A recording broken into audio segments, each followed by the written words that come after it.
എല്ലാവർക്കും നമസ്കാരം. Welcome to Tanu's kitchen. ആദ്യമായിട്ടാണ് എൻ്റെ ചാനൽ കാണുന്നതെങ്കിൽ എല്ലാവരും സബ്സ്ക്രൈബ് ചെയ്യണം. ഇന്ന് ഞാനിവിടെ തയ്യാറാക്കാൻ പോകുന്നത് ഒരു വെജിറ്റബിൾ പുലാവാണ്.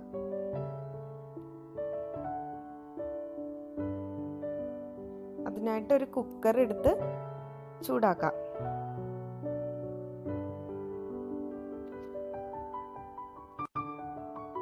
കുക്കർ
ഇതായിട്ട് ഒരു നുള്ള ഗരം മസാല,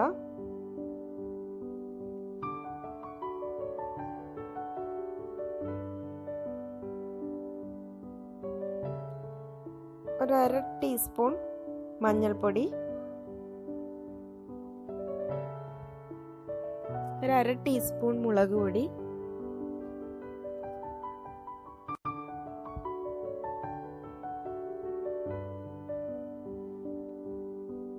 ഞാനൊരു 1/2 ടീസ്പൂണോളം കപ്സ മസാല കൂടി ആഡ് ചെയ്യുന്നുണ്ട്, അതിൻ്റെ ഒരു ഫ്ലേവറിന് വേണ്ടിയിട്ട്. അത് ഓപ്ഷനിലാണ്, നമുക്ക് ആവശ്യമുണ്ടെങ്കിൽ അത് ആഡ് ചെയ്താൽ മതി, അല്ലെങ്കിൽ ഈ സ്റ്റെപ്പ് അവോയ്ഡ് ചെയ്യാം. ഒരു പിഞ്ച് കുരുമുളക് പൊടി എന്നിവ ചേർത്ത് പൊടികളുടെ എല്ലാം പച്ചമണം മാറുന്നത് വരെ നന്നായിട്ടൊന്ന് ഇളക്കി കൊടുക്കാം.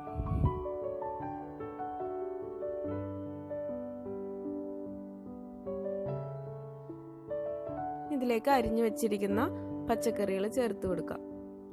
ബീൻസ്, ക്യാരറ്റ്, സ്പ്രിംഗ് ഒനിയൻ, അത്രയാണ് ഞാനിവിടെ എടുത്തിരിക്കുന്നത്. നിങ്ങളുടെ കയ്യിലുള്ള പച്ചക്കറികൾ വെച്ചിട്ട് ഇത് ഉണ്ടാക്കാം. എളുപ്പത്തിൽ സ്കൂളിലെ കുട്ടികൾക്കൊക്കെ കൊടുത്തു വിടാനായിട്ട് എളുപ്പത്തിൽ ഉണ്ടാക്കാൻ പറ്റും.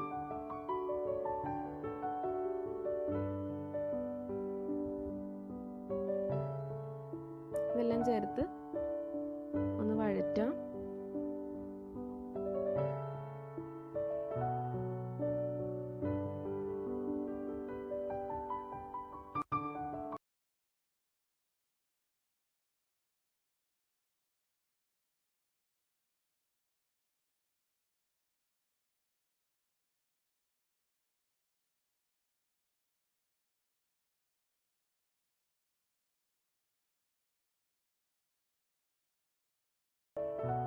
ഇനി ഇതിലേക്ക് കഴുകി കുതിർത്തി വെച്ചിരിക്കുന്ന 1 കപ്പ് അരിയാണ്.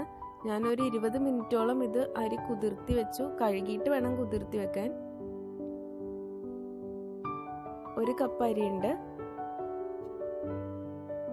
ഞാനിവിടെ സെല്ലാ റൈസ് ആണ് എടുത്തിരിക്കുന്നത്. റൈസ് ചേർത്ത് ഒന്ന് ഫ്രൈ ചെയ്തെടുക്കാം. എല്ലാം കൂടി പച്ചക്കറികളും അരിയും എല്ലാം കൂടി ഒന്ന് ഫ്രൈ ചെയ്ത് നന്നായിട്ട് എടുക്കാം.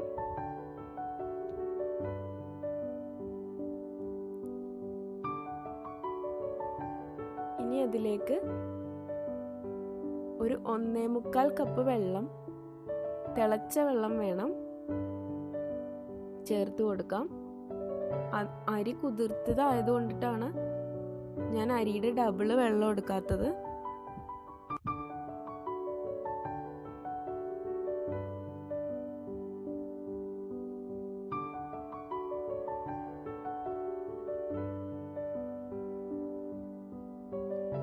ഇനി ഇതിലേക്ക് ഒരു ടീസ്പൂൺ നെയ്യ് വേണമെങ്കിൽ ചേർത്ത് കൊടുത്താൽ മതി.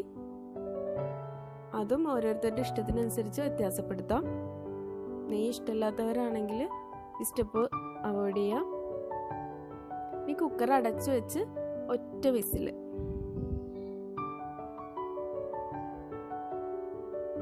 ഒരു മീഡിയം ഫ്ലെയിമിലിട്ട് ഒരു വിസില്. അപ്പോഴേക്കും നമ്മുടെ കുക്കർ പുലാവ് റെഡി ആയിട്ടുണ്ട്. ഇനി ഒരു ഫോർക്കും ഉണ്ട്, ഇതൊന്ന് ഇളക്കി നോക്കാം. അപ്പോൾ നമ്മുടെ പുലാവ് റെഡി ആയിട്ടുണ്ട്. ഇതെല്ലാവരും തീർച്ചയായും ട്രൈ ചെയ്യണം.